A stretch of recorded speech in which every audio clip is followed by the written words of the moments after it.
Live at the AlterEgo podcast, and today I have with me Rikki Cloos. Are you the type of person who is always chasing your partner and you always feel like they're running away? Are you the guy or girl who feels like you're just waiting for that phone to ring? The person who never gets their calls or texts from her, you always get left on red. Does the fear of abandonment keep you up at night? Well, maybe you're anxiously attached. Today I have with me Rikki Cloos, the author of The Anxious Heart's Guide and the Instagram influencer behind the I guess I have the Instagram of the same name. So Rikki, welcome. So thank you so much for being here today.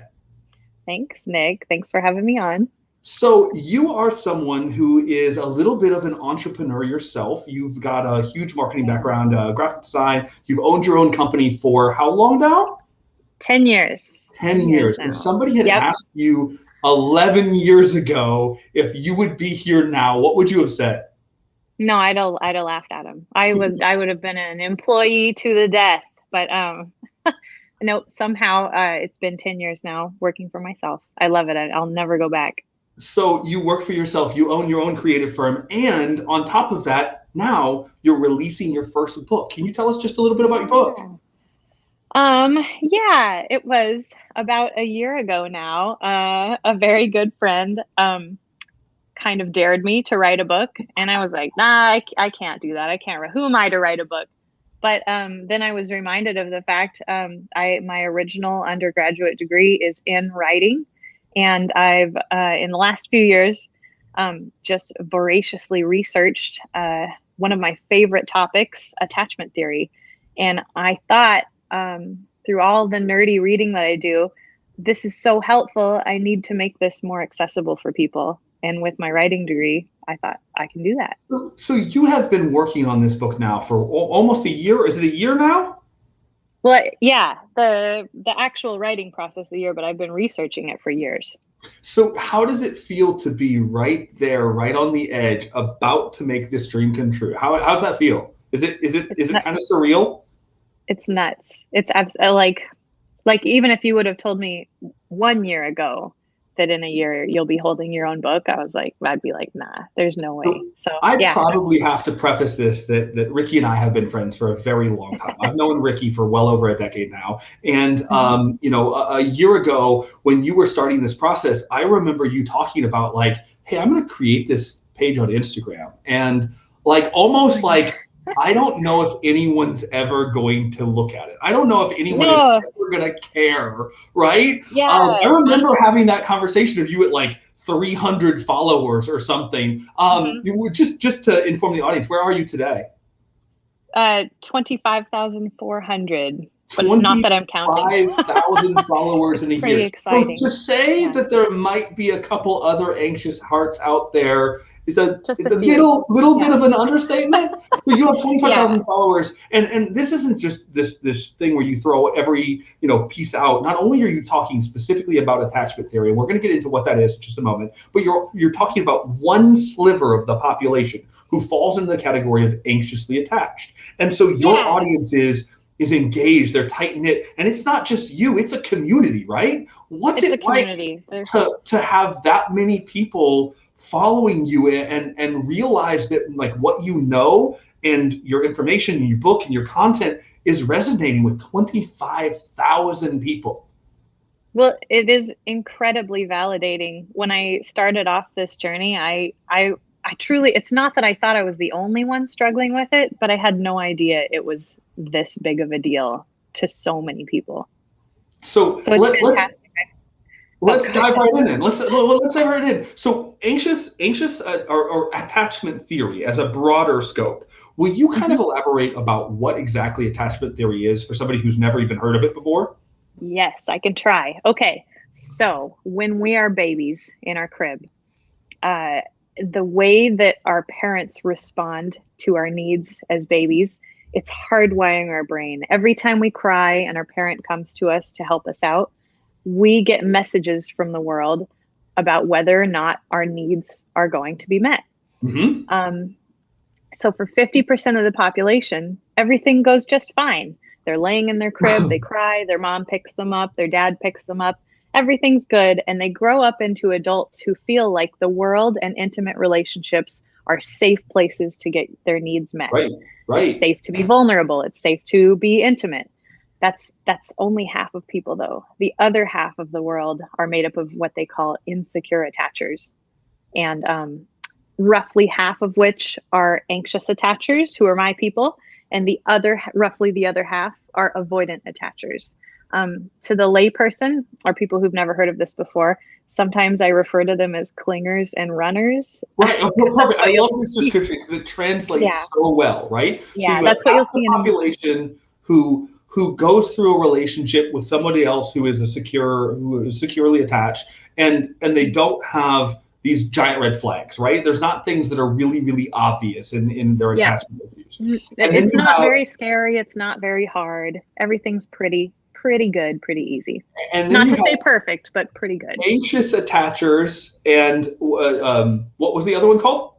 Avoidant attachers. Avoidant attachers. So these are your clingers and your runners. If you're anxiously attached, you're like, come back. You're a clinger, right? And if you're a runner, you're that person. The like, second give me my I drop the "I love you" bomb, boom, you're gone, right? Yeah, is that a pretty good overview? That's pretty fair. Yeah. So when you talk about this anxious attachment idea or attachment theory in general, tell me just a little bit about how did you get into this? Like, how did you find this niche for yourself? Right. Well, a few years ago, I got divorced. And that's the kind of life event that really makes you sit down and question, like, maybe I've been doing some stuff wrong. Maybe I should look at, right? To say the least. There's a little bit of anxiety, if you will, that comes with something like that. Yeah, just a tad. But I also am the type of person, I wanted to take a lot of personal responsibility for it.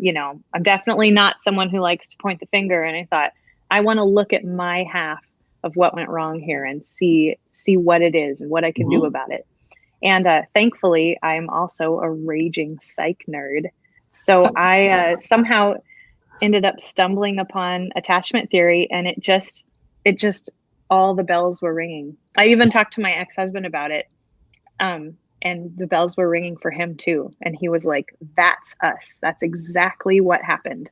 Now, in your previous relationship, did you have both sides? Were you anxiously attached and he was avoidantly? So like you were the like the worst of both worlds. The quintessential worst of both worlds. Who are the yin and the yang, if you will. Yeah. Who are unfortunately always attracted to each other too.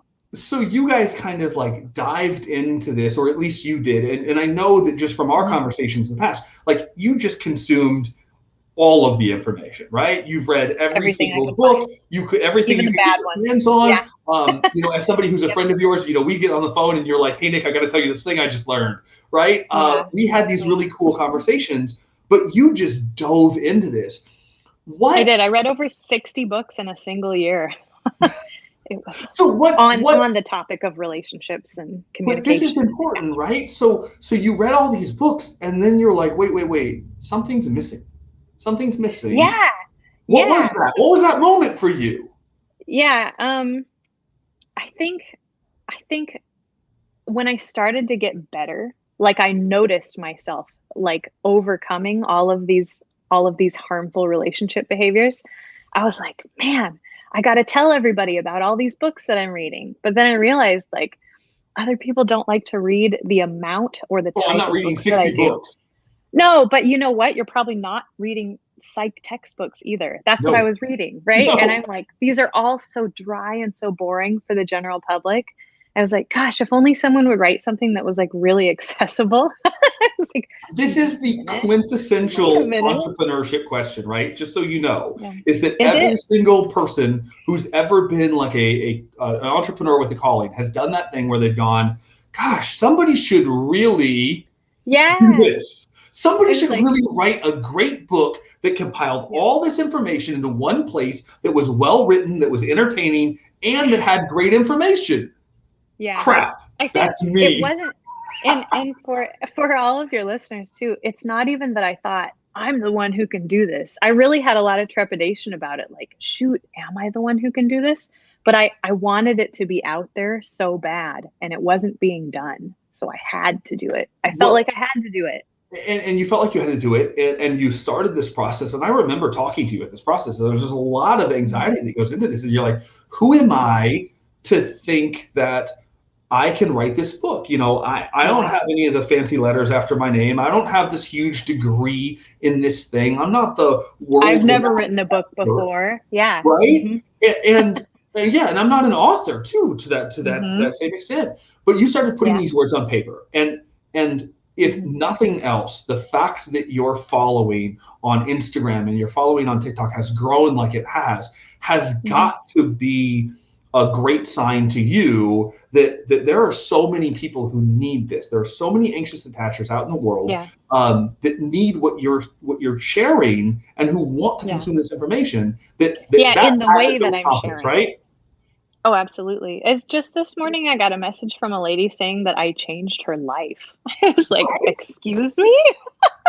But those messages are really starting to come in with a lot of regularity, and it helps fuel my fire and combat some of that imposter syndrome that makes me feel like, why am I really doing a good thing here? No, it's necessary. I think there's 25,000 reasons you needed to write this book, and to take it one step further, you know, you and I have talked that one of my favorite people on the planet is a guy by the name of Drew Dudley, and he has a TED Talk called Everyday Leadership, and he just talks about this thing like who am I to be the one to take on this responsibility? And the question is, if you make someone's world better, one person, the whole thing was worthwhile. And I know that you and I had that conversation. So I try. That's the sentiment I try to go into all of the projects with Anxious Hearts, with all of it, no matter how worried I am or how much I feel like, oh, I can't really do this. I try to remember that exact sentiment, that if it helps a single person, it's worth it. It was worth the whole thing. So let's talk about anxious attachment specifically. What is anxious attachment, and like how would I know if I have some of the common, I don't know, symptoms isn't the right word, the common traits of someone who's anxiously attached? Behaviors. How do I know if that's for me? Well, let's go back to the baby in the crib, right? So we know how things look for the secure attachers, the secure babies. Let's start with the avoidant babies first, just so that we don't leave them out in the cold. So the babies lying in the crib who maybe their parents are severely depressed or not particularly nurturing, those babies learn that when they cry, nothing happens. Or maybe when they cry, they get yelled at. And so that's exactly what it does. They learn, don't even cry because no one's coming. So that creates the kind of people who are fiercely independent, but so much so that relying on someone else or seeing somebody else as a safe place to land is a fearful thing for them. Okay. So then that's one half of the insecures. The other half of the insecures are the anxiously attached, and their story is a little bit more complicated.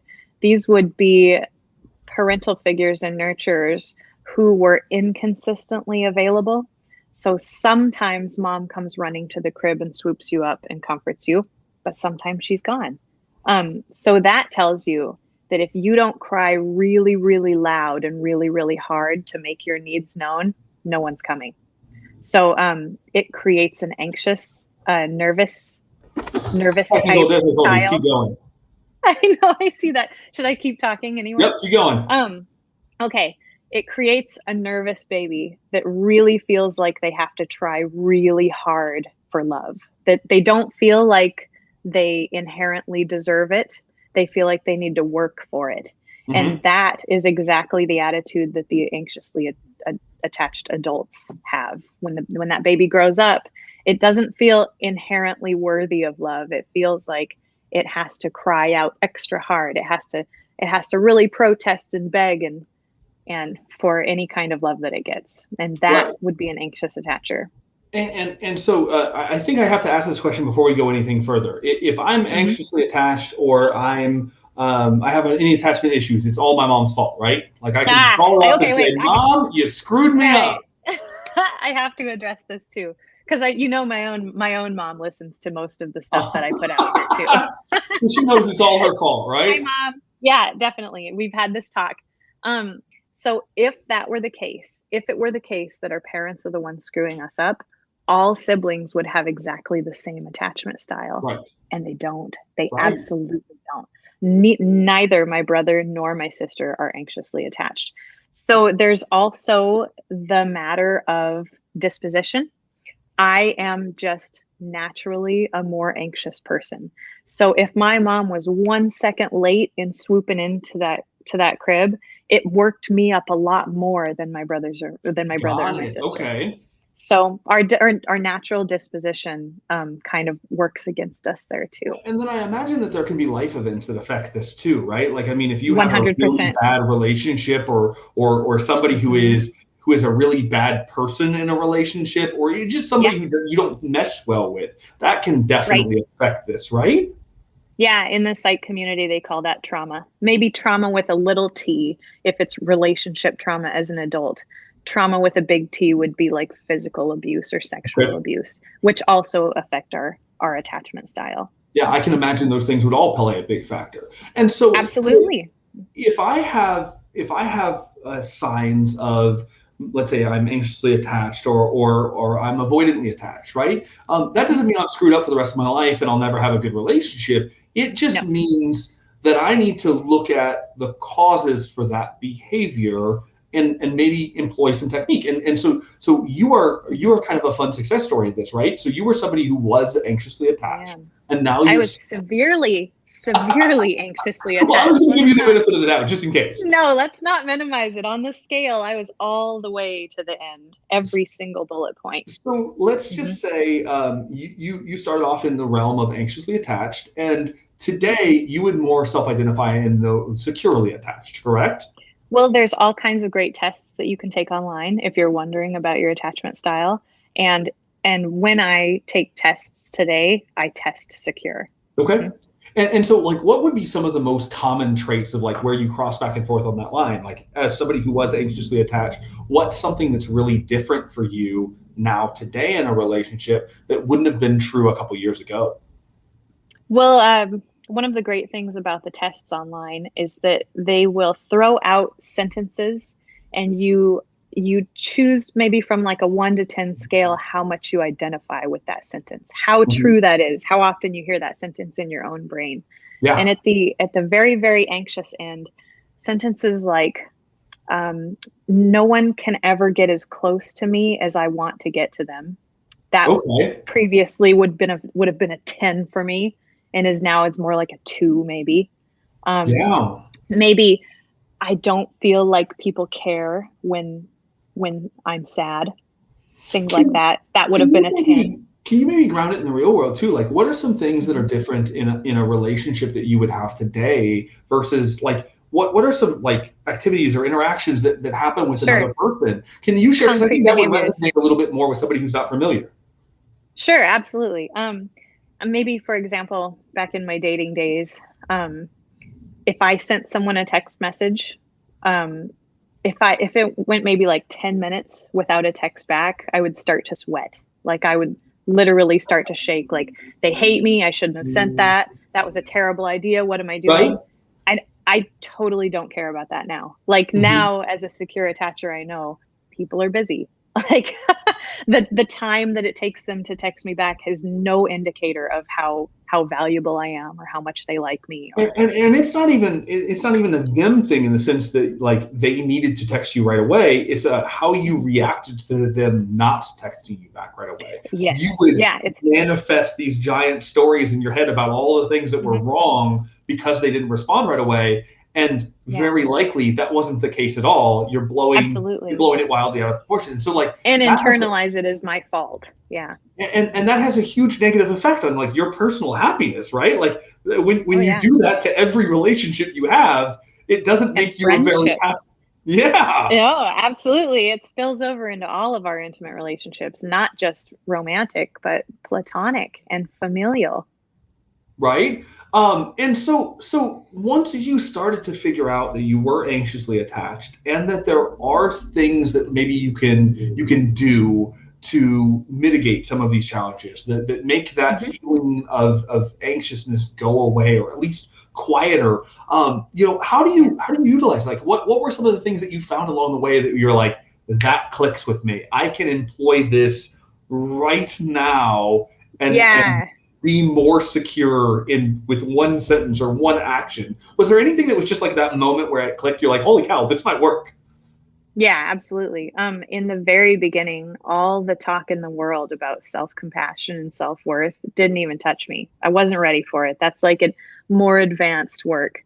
Honestly, the ground floor of building secure attachment for yourself is working on self-esteem. Mm-hmm. So turning the focus away from what other people are doing and saying and turning back to connecting with what you need for yourself, taking care of yourself, There you go. building up a confidence that you can do things in the world without needing other people's approval or reassurance. That's the ground floor for becoming securely attached. Do you have any examples of like specific things that you started to do differently as you garnered some of this knowledge, as you learned more about attachment theory? Are there little things that you would just use to sort of build yourself up? Yeah. I want to say that I was very much like a damsel in distress before. If anything went wrong, I was always looking for somebody else to swoop in and do it for Uh-huh. me. And just taking a lot of little steps whenever the going got rough, or I noticed the thought, I don't think I can do this, I forced myself to try. So the more things that I was able to do independently, the less I relied on others. And that spilled over into the emotional realm also. Yeah, and it's gotta have a huge negative impact. So like if you're somebody and let's say you're not in a relationship or you're not Hmm. in a serious relationship, your Hmm. your common attachment theory issues. So like if you're anxiously attached, that might be what's driving away that potential partner, right? And Oh, like 100%. Yeah, that's the what secures, so important here. yeah, the secures out there in the dating world can smell insecure attachment, and it's not very attractive.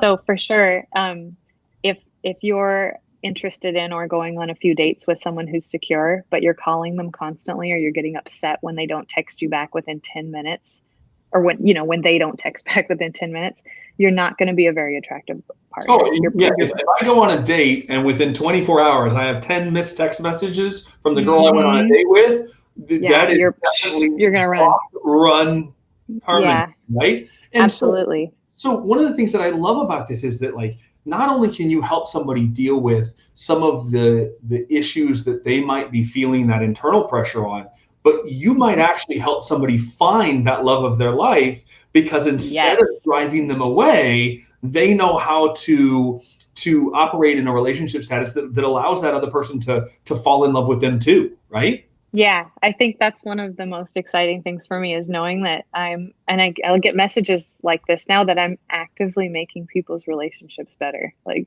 that's like that's like changing Isn't the that world for the crazy? better. It's But great.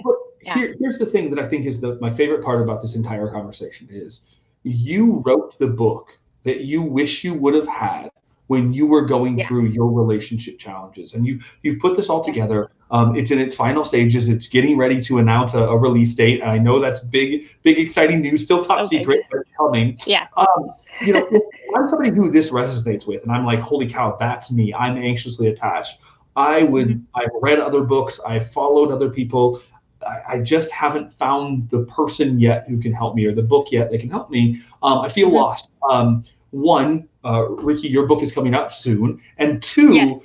you give this information away for free every single day, right? I do. I do. So I would say to that person that step one is to go to anxiousheartsguide.com and sign up for the notification on when release date is. That would be step one because I really think my book is going to be a lot more accessible and helpful than a lot of them out there. And don't get me wrong, I love all the books that I read, but unless you're like a hardcore bookworm, a lot of them are super dry. Right. So then step two would be to head over to Instagram. Anxious Hearts Guide is my handle. And every day I'm still continuing my research. And every time I run into something that's interesting or I think is helpful, or it's something that I personally have struggled with during the day, I make a post about it. The posts are daily. And I mean, each post is garnering probably between 20 and 50 comments a day, too. So it's a community of other anxious hearts who are saying, oh my gosh, this is me. This is exactly what I struggled with. Or this is what I struggled with. And here's what I did that helped. it's wonderful to see. I have to jump in and throw this hat in here real quick because Rikki, you are a phenomenal writer. I can personally attest, not only are you a phenomenal writer, but you're incredibly engaging. You're somebody who knows how to have that conversational tone while still including the information. I have not read the whole book yet. I'm waiting just like the rest of you, but I promise I will have an autographed copy. That's coming. It's coming. Yeah. Really, Rikki is one of the most giving people I've ever met in my life. And when you look at her Instagram, you can see that this isn't like, these aren't teasers for the book. This isn't like the promotional crap that you see somewhere else. They're not light and fluffy posts. They're deep dives into great information that can help you. And if you like bite-sized chunks of useful information, this is something that you need to be following. If you go follow the Anxious Hearts Guide and it even kind of resonates with you, I would highly encourage you to sign up for the notifications of the book. I think that this book is going to be a game changer, and I have a feeling that it's going to be the first of many. It will, absolutely. I've already got the next one planned. I've already writing it in my head. One more time, give me your website. It's anxiousheartsguide.com. Anxiousheartsguide.com. And then if you want to find Rikki on Instagram, it's at Anxious Hearts Guide. Anxious Hearts Guide. Check it out. Rikki, thank you so much for being here today. I cannot tell you thank you enough for diving back in, and I can't wait to see your books knock the top off the charts here. Thanks, Nick. Me too. All right. Thanks again.